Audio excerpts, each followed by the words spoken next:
ഈ ഫുട്ബോളിന് ജാതിയില്ല, ജെൻഡർ ഇല്ല, പൊളിറ്റിക്സ് ഇല്ല, ഒരു മണ്ണാങ്കട്ട ഇല്ല എന്നൊക്കെ ചുമ്മാ പറഞ്ഞാന്നുള്ളത് വീണ്ടും തെളിഞ്ഞു. ഇത് എങ്ങനെ പറഞ്ഞതെന്ന് എനിക്കറിയില്ല, പക്ഷെ നിങ്ങളിത് കേൾക്കണം.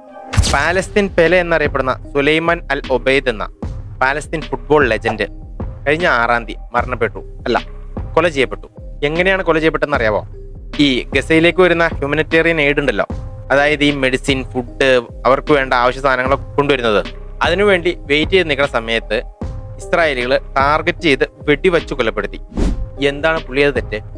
അവിടെ ജനിച്ചതോ, അതോ എല്ലാം നഷ്ടപ്പെട്ടു പോയ തന്റെ കുടുംബത്തിന് വേണ്ടിയിട്ട് ഒരു നേരത്തെ അന്നത്തിനായിട്ട് അവിടെ വെയിറ്റ് ചെയ്തതോ? എന്തൊക്കെ പറഞ്ഞാലും ഇതിന് ജസ്റ്റിഫിക്കേഷൻ ഇല്ല. 24 കളികളിൽ പലസ്തീന് വേണ്ടി ബൂട്ടണിഞ്ഞു. 100ഓളം ക്ലബ്ബ് ഗോളുകൾ, 3 തവണ അടുപ്പിച്ച് ഗസ പ്രീമിയർ ലീഗിലെ golden boot winner, Palestine Pele എന്ന വിളിപ്പേര്. അങ്ങനെ ഒരു ലെജൻഡറി പ്ലെയർ ആണ് ഇവിടെ കൊല ചെയ്യപ്പെട്ടിരിക്കുന്നത്. എന്നിട്ടും ഒരു അതോറിറ്റീസ് പോലും ഒന്നും മിണ്ടുന്നില്ല. ആകെ യുഎഫ പുള്ളിക്കുള്ള ട്രിബ്യൂട്ട് ഒരു പോസ്റ്റിൽ ഒതുക്കി. അതിന് സലയുടെ റിപ്ലൈ ഉണ്ടായി, ഇയാൾ എങ്ങനെയാണ് മരിച്ചത്, എന്താണ് സംഭവം, നിങ്ങൾക്ക് എക്സ്പ്ലെയിൻ ചെയ്യാമെന്ന് ചോദിച്ചുകൊണ്ട് അത് സോഷ്യൽ മീഡിയ ഏറ്റെടുത്തെങ്കിലും ഒരു പ്രയോജനം ഉണ്ടായില്ല. ഇനി അതോറിറ്റീസ് പോട്ടെ, ഈ നമ്മളൊക്കെ ഫോളോ ചെയ്ത് ചെയ്യുന്ന കുറെ ഇൻഫ്ലുവൻസേഴ്സ് ഉണ്ടല്ലോ, അവരും ഒന്നും മിണ്ടിയില്ല.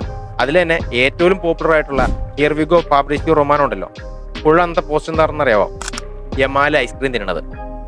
ഇപ്പൊ എങ്ങനെ ഇരിക്കണം? അപ്പൊ ഇവരൊക്കെ ഒരു ബെൽറ്റാണ്, ഇവരൊക്കെ മനഃപൂർവ്വം അത് ഒഴിവാക്കി എന്ന് പറയാം. അപ്പോൾ ഇതിനൊക്കെ വ്യക്തമായിട്ടുള്ള പൊളിറ്റിക്സ് ഉണ്ട്. അല്ലാതെ നമ്മളീ പറയും പോലെ when human unites football begins എന്നൊക്കെ ചുമ്മാ ഏതിനും കവലക്കെ എന്ന് പറയാന്നുള്ളൂ. നമുക്ക് ചെയ്യാൻ പറ്റുന്നത് ഇങ്ങനെ പ്രതികരിക്കാം.